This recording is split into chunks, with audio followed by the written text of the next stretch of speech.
Buenos días, soy licenciado en fisioterapia Carlos Alberto Vélez González. El día de hoy vamos a ver la clase de análisis de la marcha. Esto para la materia de clínica propedéutica para los alumnos del segundo semestre de la licenciatura en fisioterapia y rehabilitación. Vamos a comenzar el tema definiendo qué es la marcha. La marcha se define como el mecanismo de locomoción que utiliza el ser humano para poder trasladarse de un lugar a otro en línea recta. La locomoción humana normal se describe como una serie de movimientos rítmicos y alternantes de los miembros superiores e inferiores con el tronco. Estos van a determinar un desplazamiento hacia adelante del centro de la gravedad.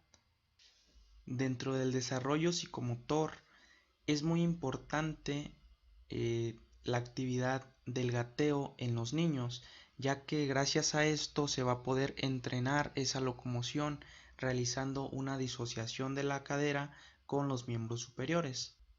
Esto va a generar una mayor coordinación en el movimiento para que después, al llegar a una etapa de la niñez más avanzada, el niño no tenga problemas para poder realizar su marcha normal.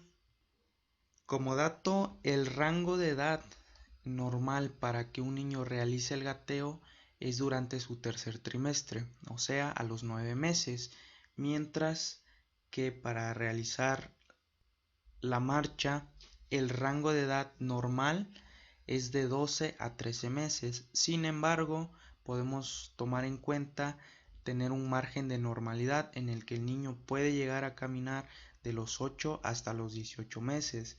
Si el niño no ha llegado todavía a esa actividad, entonces podríamos considerar que tiene un retraso en el desarrollo psicomotor. Bien, vamos a continuar y vamos a observar el ciclo de la marcha.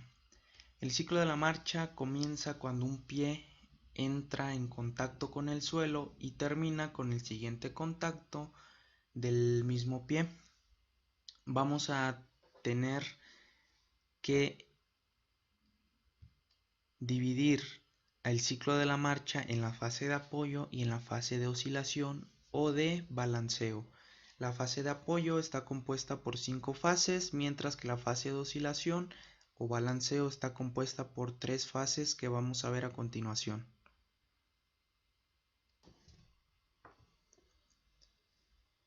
Muy bien, como ya mencioné, los dos mayores componentes del ciclo de la marcha son la fase de apoyo y la fase de balanceo.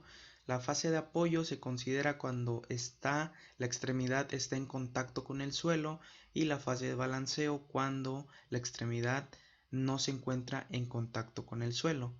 Aquí podemos observar todo el ciclo de la marcha y vamos a ver que en este caso la extremidad derecha está haciendo un contacto de talón y el ciclo de la marcha va a terminar hasta que vuelve a generarse el contacto de talón del mismo pie. Las fases de apoyo, como ya lo mencioné, las vamos a dividir en 5: contacto de talón, la fase de apoyo plantar, fase de apoyo medio, fase de elevación del talón y la fase del despegue del pie. Diversos autores van a manejar con diferentes nombres. Aquí podemos encontrar esta fase de contacto de talón como fase de choque inicial o de contacto inicial, y la fase de despegue del pie la podemos encontrar también como la fase de prebalanceo. La fase de contacto de talón inicia en el instante en el que el talón toca el suelo. Después tenemos el apoyo plantar, que es el contacto de la parte anterior del pie con el suelo. El apoyo medio es el momento en el que el trocánter mayor del fémur se encuentra alineado verticalmente con el centro del pie. Esto visto desde un ángulo del plano sagital. Después tenemos la elevación del talón, que es el instante en el que el talón se eleva del suelo. Y por último tenemos la fase de despegue del pie o de prebalanceo, que es el momento en el que los dedos se elevan del suelo. Entonces vamos a observar las imágenes una por una de cada fase de apoyo y tenemos primero contacto de talón. Es importante mencionar que el talón es la estructura anatómica específica que está adaptada para que el ser humano inicie su ciclo de la marcha. ¿Por qué? Algunas personas con alteraciones de la marcha tienden a no generar esta fase o la van a modificar realizando el primer contacto ya sea con el apoyo medio del pie o con la punta de los dedos. Después tenemos el apoyo plantar, que es cuando el pie ya contacta con el suelo, pero específicamente la parte anterior del pie. Tenemos el apoyo medio, que es cuando el trocánter mayor del fémur se encuentra alineado verticalmente con la zona central del pie. A continuación tenemos la elevación del talón, es antes de llegar a la fase preoscilatoria o de prebalanceo.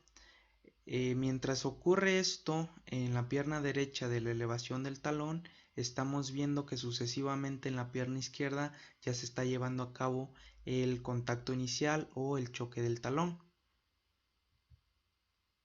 Y por último tenemos el despegue del pie. Es cuando los pies se despegan completamente del suelo para iniciar la fase del balanceo o la fase de oscilación. La fase de balanceo va a estar dividida en tres, en la fase de aceleración, de balanceo medio y la fase de desaceleración. La fase de aceleración se va a caracterizar por la rápida aceleración del extremo de la pierna inmediatamente después de que los dedos dejan al suelo. El balanceo medio es cuando la pierna en movimiento rebasa la pierna de apoyo como un péndulo. Y después tenemos la última fase, que es la desaceleración. Es cuando la pierna desacelera al acercarse al final del intervalo. Esto para iniciar de nuevo la fase de apoyo con el choque de talón o el contacto inicial. Vamos a observar la continuación en imágenes. La primera, la fase de aceleración, es una aceleración rápida después de que la pierna derecha en este caso dejó de tener contacto con el suelo. Después tenemos la segunda fase, que es la fase de balanceo medio. Aquí la pierna que se encuentra en balanceo, en este caso la pierna derecha, está rebasando a la pierna contraria que se encuentra en la fase de apoyo. Y por último tenemos la fase de desaceleración, que es cuando la pierna desacelera su velocidad para iniciar el contacto o choque de talón. Para un análisis de la marcha es importante tener en cuenta que vamos a encontrar dos tipos de parámetros. Los vamos a explicar a continuación, pero esto se haría mucho mejor en una clase práctica que vamos a realizar después para que ustedes sepan diferenciar los parámetros temporales con los espaciales y poder tener en cuenta cuáles vamos a utilizar.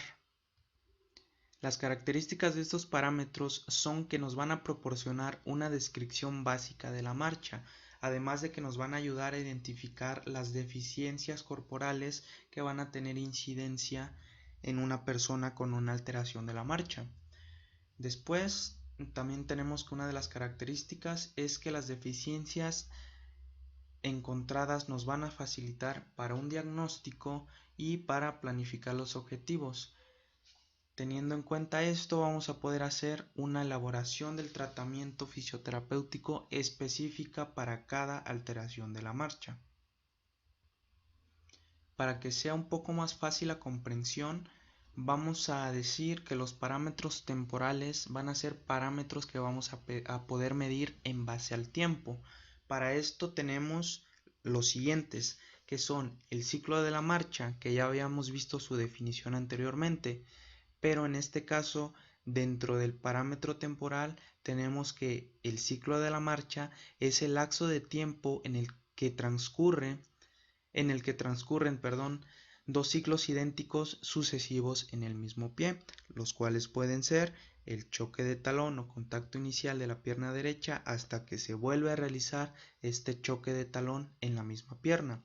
Después tenemos el periodo de paso, que es el intervalo de tiempo entre el choque de talón y el mismo evento pero en el pie contrario.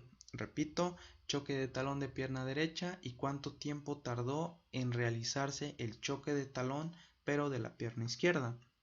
Después tenemos el periodo de soporte, que es el tiempo que pasa entre el choque de talón hasta el despegue de los dedos pero del mismo pie. O sea, es todo el tiempo que pasa durante las fases de apoyo. Tenemos después el periodo de balanceo, que es el tiempo entre el despegue de los dedos de un pie y el contacto de talón del mismo. Esto también ya habíamos visto su definición, pero aquí lo estamos tomando en cuenta como parámetros temporales que son la medida de tiempo entre los dos sucesos. Por último, tenemos estos tres parámetros que son la frecuencia o cadencia, que hace referencia al número de pasos en un tiempo determinado que vamos a tomar nosotros al momento de realizar la práctica como 1 minuto. Después tenemos a la velocidad, que es la relación de la distancia recorrida por una unidad de tiempo. Esta se expresa en metros sobre segundos. Ya por último tenemos a la aceleración, que es el cambio o el aumento de la velocidad en la marcha.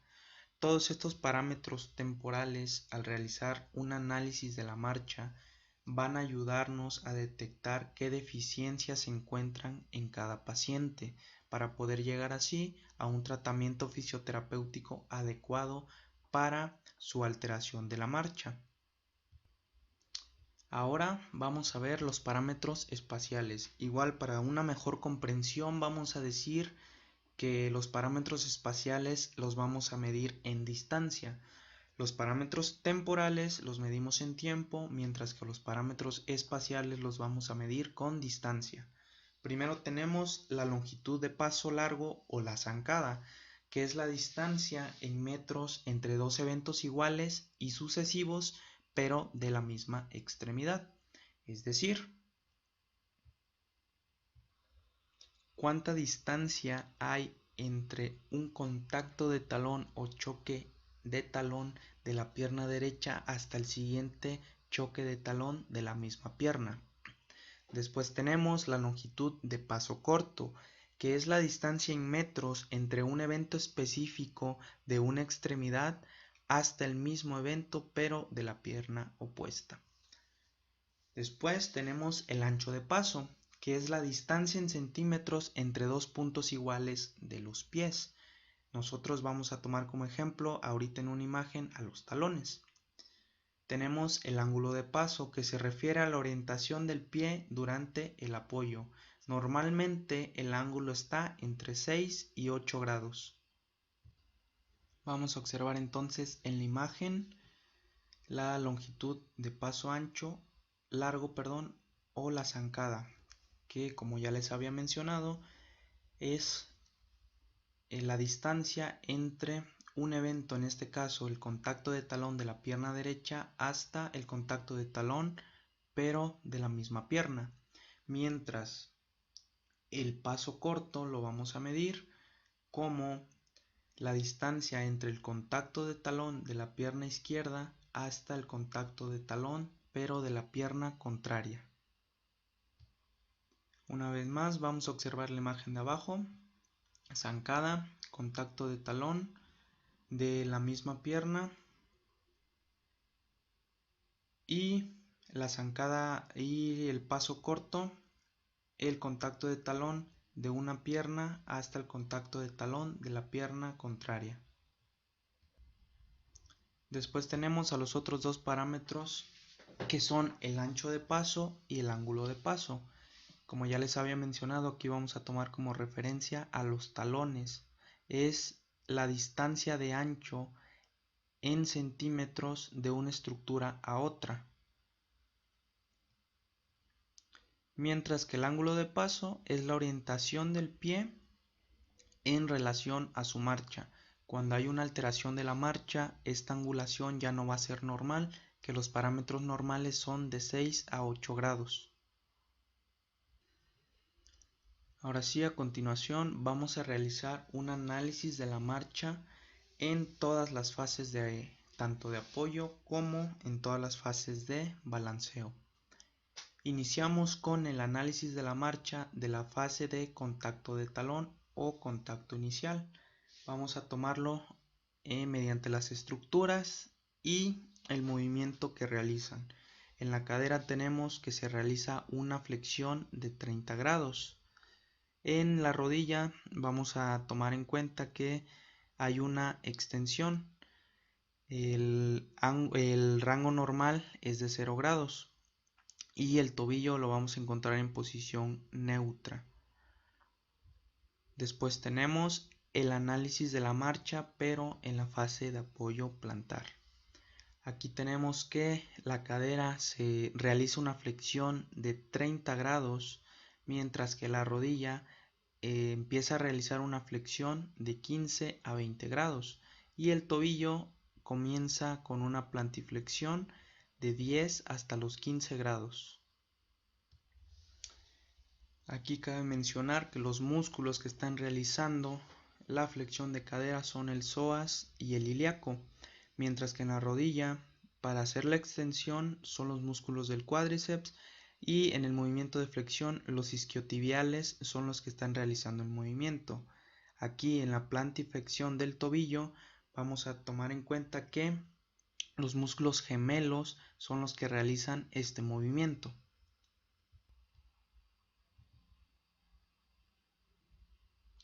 Después vamos a hacer el análisis en la fase de apoyo medio.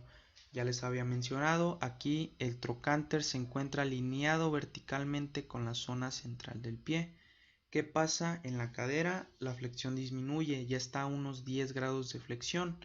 La rodilla está a 5 grados y el tobillo ahora está en una dorsiflexión de 5 a 8 grados. Para esto, la cadera se está yendo hacia flexión, ya redujo su movimiento de flexión. La extensión de cadera está realizada por el glúteo mayor. La rodilla está a 5 grados ahora, quiere decir que se está extendiendo de nuevo, como ya había mencionado. Este movimiento lo realizan los músculos del cuádriceps. Y el tobillo ahora se está yendo hacia una dorsiflexión. Los músculos que actúan aquí, específicamente un músculo que sería el tibial anterior. Después tenemos en la fase de elevación del talón. Aquí la cadera hace una extensión de 10 grados, pero esto va a estar dividido en 5 grados de extensión y 5 grados de rotación pélvica. Como ya les había mencionado, el glúteo mayor es el que está ayudando a hacer la extensión de la cadera. Después tenemos que la rodilla se encuentra en una posición neutra. Esto quiere decir que se encuentra a 0 grados y los músculos que están trabajando aquí son los músculos del cuádriceps. Por último tenemos que el tobillo se encuentra de 10 a 12 grados de dorsiflexión. Como ya les había mencionado, el tibial anterior es el principal músculo que está realizando su acción en este momento. Por último tenemos el análisis en la fase del despegue del pie. La cadera en este momento se encuentra neutra a 0 grados y va a comenzar después con la primera imagen que vimos y esto lo va a llevar hacia una flexión. Como ya les había mencionado, el músculo que hace este movimiento es el psoas ilíaco. En esta ocasión, como ya estamos realizando la última fase, se encuentra en una posición neutra de 0 grados. Después tenemos a la rodilla que está en una flexión de 30 a 40 grados. Los isquiotibiales comienzan a realizar su acción en este momento. El tobillo se encuentra en una plantiflexión de 20 grados y de nuevo los músculos gemelos son los que están realizando esta acción, específicamente los gastrocnemios, que son los gemelos, y el sóleo. Es así como podemos observar qué es lo que sucede en todas las fases de la marcha. El análisis de la marcha lo vamos a realizar en una clase práctica para poder medir tanto los parámetros temporales como los espaciales. Esto sería la biomecánica de qué sucede en cada estructura anatómica, en cada articulación, tanto la cadera, la rodilla y el tobillo, y como ya les mencioné, los músculos más importantes para cada una de estas fases. Espero que no tengan ninguna duda y de ser así, pueden anotar sus preguntas y vamos a hacer una clase de retroalimentación durante el transcurso de la semana en la cual yo les estaré contestando todas las dudas o preguntas que tengan. Les agradezco y espero tengan un buen día.